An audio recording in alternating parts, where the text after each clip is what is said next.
নমস্কার বন্ধুরা, আপনাদের সকলকে স্বাগত আমাদের চ্যানেল ভাগ্যের চোখেতে। শাস্ত্রের আলোয় জীবনকে দেখা আর আধ্যাত্মিক জ্ঞানের মাধ্যমে নিজের ভাগ্যকে জয় করার এক নতুন যাত্রায় আমি আপনাদের সাথে আছি। আজকের ভিডিওটি শুরু করার আগে আপনি যদি আমাদের পরিবারে নতুন হয়ে থাকেন তবে এখনই সাবস্ক্রাইব করে বেল আইকনটি প্রেস করে দিন। চলুন আজ এক নতুন দিশার খোঁজে আমরা ভাগ্যের চোখে দৃষ্টি রাখি। বন্ধুরা, আমাদের এই বিশাল সংসারে একজন নারী হলেন শক্তির আধার। শাস্ত্রে বলা হয়, যেখানে নারীকে সম্মান করা হয় সেখানে স্বয়ং দেবতারা বাস করেন। কিন্তু আপনি কি জানেন, একজন নারীর কিছু ছোট ছোট অভ্যাস বা কাজ তার স্বামীর ভাগ্য বদলে দিতে পারে? হ্যাঁ, ঠিকই শুনেছেন। একজন নারীর দৈনন্দিন জীবনযাপনের ধরন, তার স্নানের সময়, এমনকি তার চুল ধোয়ার দিনটিও নির্ধারণ করে দেয় সেই ঘরে মা লক্ষ্মী বিরাজ করবেন নাকি অলক্ষ্মী প্রবেশ করবে। আজকের এই বিশেষ ভিডিওতে আমরা এমন কিছু রহস্যময় এবং গুরুত্বপূর্ণ বিষয় নিয়ে আলোচনা করব যা হয়তো আপনি আগে কখনো শোনেননি। ভিডিওটি একদম শেষ পর্যন্ত দেখবেন, কারণ মাঝপথে ছেড়ে দিলে আপনি অনেক মূল্যবান তথ্য মিস করবেন, যা আপনার পরিবারের সুখ শান্তি ফিরিয়ে আনতে সাহায্য করতে পারে। আমাদের হিন্দু ধর্মের নারীকে মা লক্ষ্মীর রূপ বলে মনে করা হয়। একটি ঘর স্বর্গ হবে নাকি নরক তা সম্পূর্ণ নির্ভর করে সেই ঘরের গৃহিণীর উপর। শাস্ত্রে একজন নারীর একটি বিশেষ জিনিসের কথা বলা হয়েছে, যা কখনই কোনো পুরুষের দেখা বা স্পর্শ করা উচিত নয়। এমনকি ভুলবশত যদি কোনো পুরুষ সেটি দেখে ফেলে বা খুলে ফেলে তবে তার জীবনে নেমে আসতে পারে চরম দুর্ভাগ্য। শাস্ত্রমতে নারীর নাভি হল শক্তির উৎস এবং এটি অত্যন্ত পবিত্র স্থান। মা পার্বতী প্রতিটি নারীর ভেতরেই বিরাজ করেন এবং নাভি হল সেই আধ্যাত্মিক শক্তির কেন্দ্রবিন্দু। অনেক সময় মহিলারা পরিচ্ছন্নতার ব্যাপারে অবহেলা করেন, যার ফলে নাভিতে ময়লা জমে দুর্গন্ধ সৃষ্টি হয়। মনে রাখবেন, এটি মা পার্বতীকে রুষ্ট করতে পারে। যে নারী নিজের নাভি পরিষ্কার এবং পবিত্র রাখেন না, তার বিবাহিত জীবনে নানা বাধা আসে এবং তার সৌভাগ্য ধীরে ধীরে কমতে থাকে। এর প্রভাব শুধু সেই নারীর ওপর নয়, বরং তার স্বামীর আর্থিক উন্নতির উপরেও পড়ে। তাই প্রতিটি নারীর উচিত নিজের শরীরের এই পবিত্র অংশটির যত্ন নেওয়া এবং সর্বদা পরিষ্কার রাখা। এখন আসা যাক স্নানের বিষয়ে। স্নান করা শুধুমাত্র শরীর পরিষ্কার করা নয়, এটি একটি আধ্যাত্মিক শুদ্ধিকরণও বটে। শাস্ত্রে বলা হয়েছে, সকাল 8টার পরে স্নান করা একদমই উচিত নয়। কেন জানেন? কারণ ভোরের সেই পবিত্র সময়ে প্রকৃতিতে ঐশ্বরিক শক্তির প্রভাব সবচেয়ে বেশি থাকে। সূর্যোদয়ের আগে বা সূর্যোদয়ের ঠিক পরেই স্নান করলে শরীরের সতেজতা এবং মনের উদ্দীপনা বজায় থাকে। যারা সকাল 8টার পরে স্নান করেন তাদের শরীরে আলস্য বাধা আসে এবং নেতিবাচক শক্তি তাদের ঘিরে ধরে। বিশেষ করে বিবাহিত মহিলাদের জন্য এই নিয়মটি অত্যন্ত জরুরি।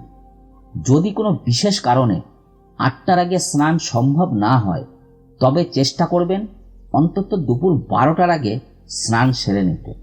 কারণ ভগবান শ্রীকৃষ্ণের মতে দুপুর 12টার পরে স্নান হলো দানব স্নান।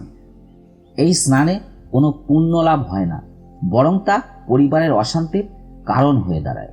স্নানের সময় জলে সামান্য নুন মিশিয়ে নিতে পারেন, এতে শরীরের নেতিবাচক শক্তি দূর হয় এবং মা লক্ষ্মীর কৃপা লাভ করা সহজ হয়ে যায়। বন্ধুরা, গৃহিণীর ভোরের কাজ নিয়ে শাস্ত্রে খুব সুন্দর কিছু কথা বলা আছে।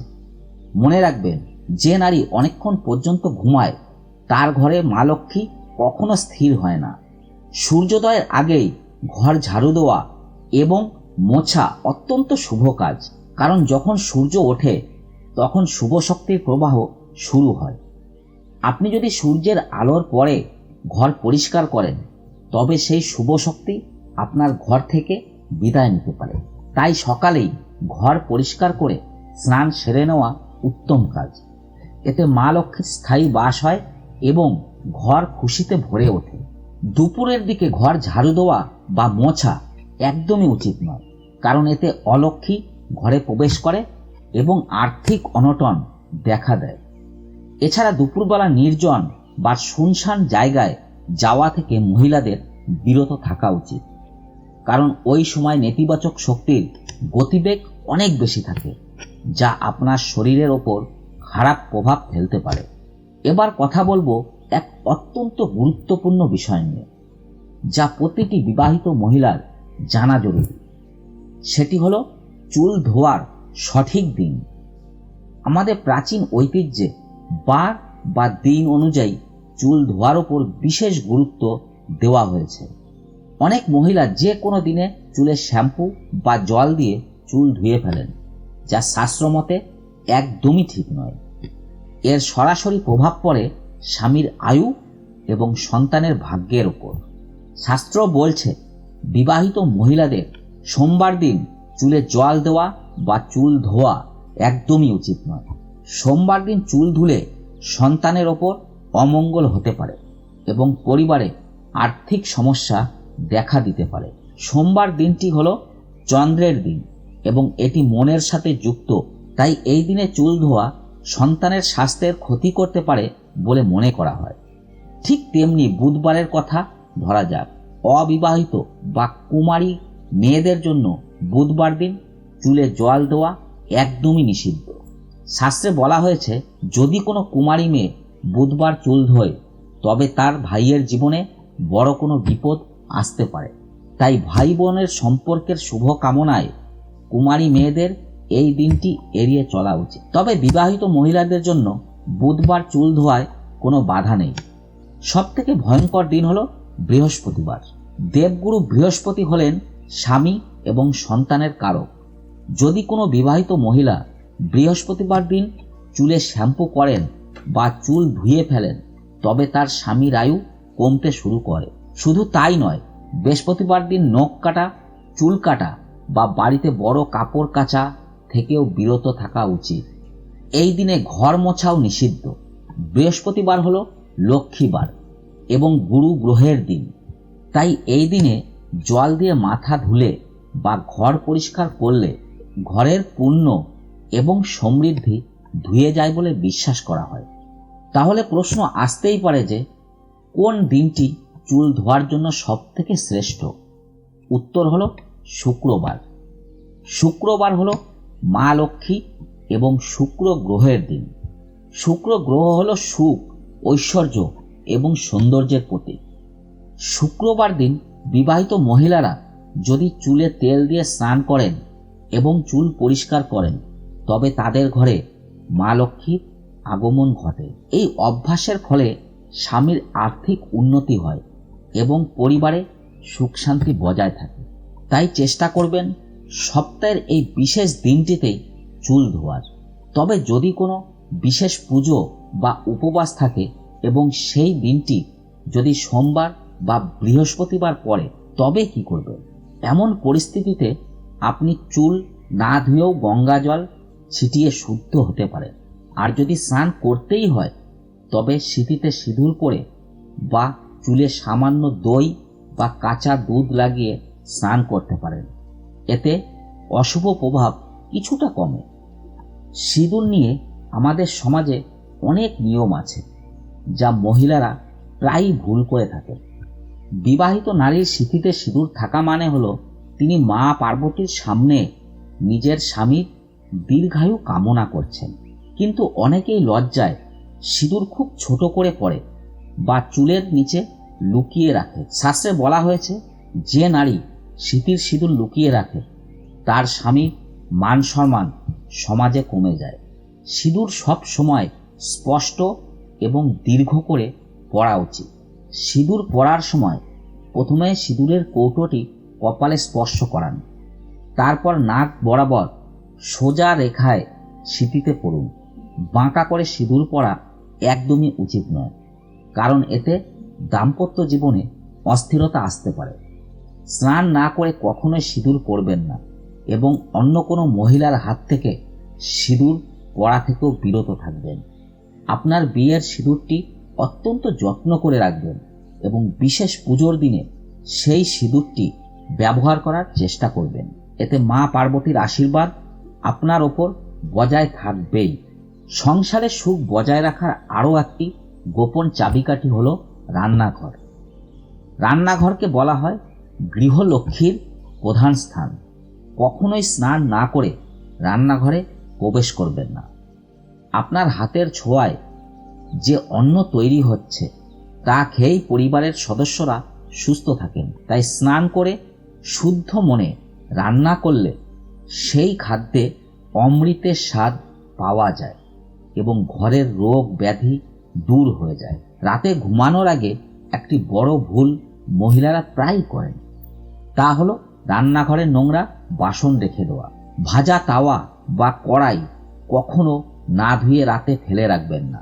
নোংরা কড়াই বা তাওয়া নেতিবাচক শক্তিকে আকর্ষণ করে, যা ঘরে অশান্তি এবং দারিদ্র্য নিয়ে আসে। রাতে ঘুমানোর আগে রান্নাঘর পরিষ্কার করে সব গুছিয়ে রাখলে মা লক্ষ্মী অত্যন্ত সন্তুষ্ট হন।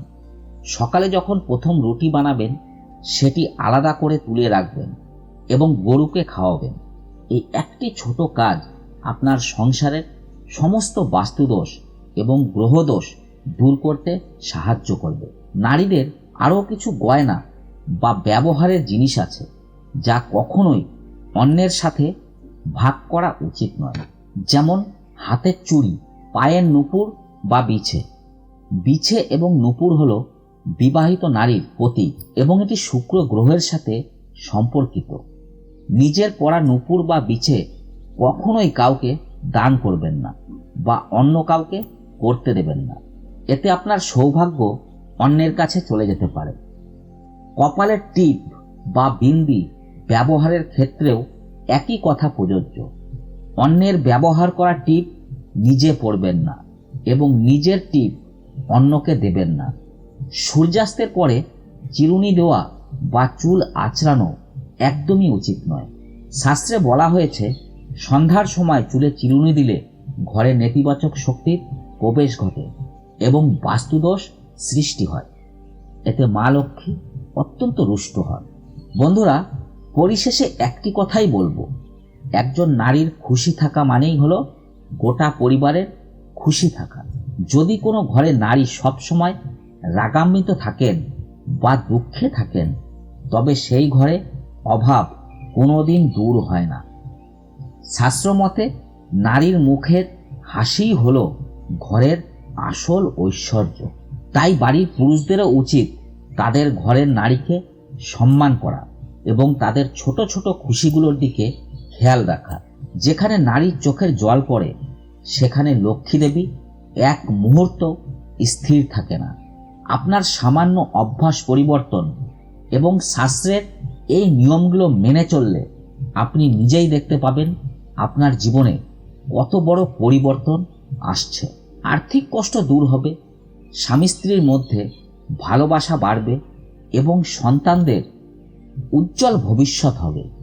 এই নিয়মগুলো শুধুমাত্র অন্ধবিশ্বাস নয়, এর পেছনে গভীর আধ্যাত্মিক এবং মনস্তাত্ত্বিক কারণ রয়েছে, যা আমাদের জীবনকে সুন্দর করতে সাহায্য করে। বন্ধুরা, আজকের এই বিশেষ তথ্যগুলো আপনাদের কেমন লাগলো আমাদের অবশ্যই কমেন্ট করে জানাবেন।